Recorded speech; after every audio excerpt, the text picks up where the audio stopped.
আসসালামু আলাইকুম এভরিওয়ান। আবারও আপনাদের মাঝে অনেকগুলা সবজি নিয়ে ভিডিও নিয়ে চলে আসলাম।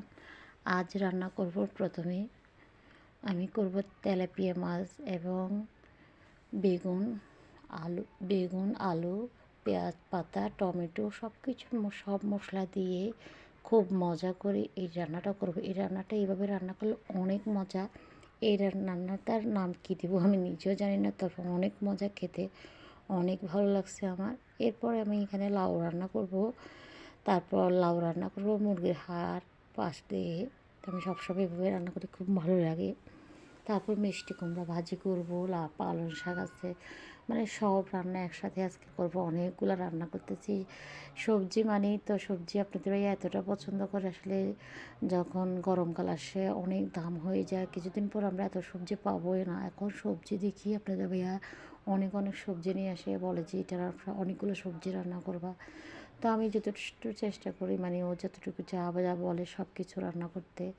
তো আমি এদিক দিয়ে মিষ্টি কুমড়া ভাজি বসাই দিলাম, মানে সবগুলো অনেক সময় অনেক মশলার বানানোর সময় মানে ক্যামেরাটা অন করতে ভুলে যায়।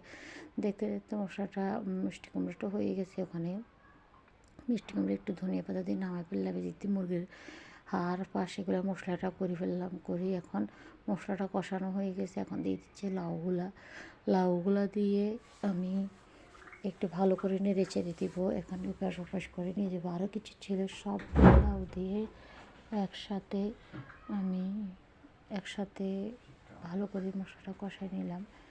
এরপর এরপর আমি আবার ভালো করে কষানোর পরে আমি টমেটো দিয়ে দিলাম। টমেটো দিয়ে আবারও বেশ কিছুক্ষণ কষাই নিলাম। কষাই নিয়ে পানিটা অতটা লাগে নাই, দেখতেই পাচ্ছেন পানি কতটা বের হয়ে গেছে।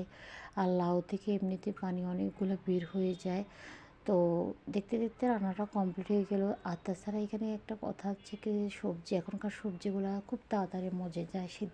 শীতকালের সবজিগুলো এমন, আর লাউটা একদম হাত একদম কচি ছিল, অনেক মজা।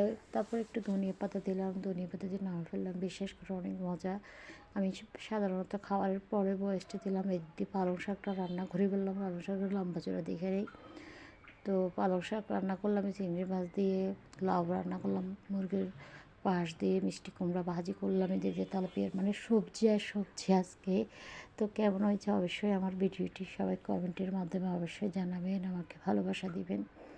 লাইক কমেন্ট ফলো দিয়ে সব সময় আপনারা পাশে থাকবেন। অনেক অনেক ভালোবাসা আপনাদের কাছ থেকে চাই, সবার ভালোবাসা চাই। আর একটা কথা না বললে নয়, ভালোবাসা ছাড়া কখনো একা একা এগিয়ে যান। আপনাদের সবার ভালোবাসা আছে বলেই আমি এখনও পর্যন্ত কাজ করে যাচ্ছি। বিকালবেলা গরম গরম চা এবং পরোটা খেলাম। চিটাঙের চিটাগাং এটা ঐতিহ্য, সবাই মানে চা পরোটা অনেক পছন্দ করে সবাই। তো আজকের মতো এখানে বিদায় নিলাম। আল্লাহ হাফিজ, আসসালামু আলাইকুম।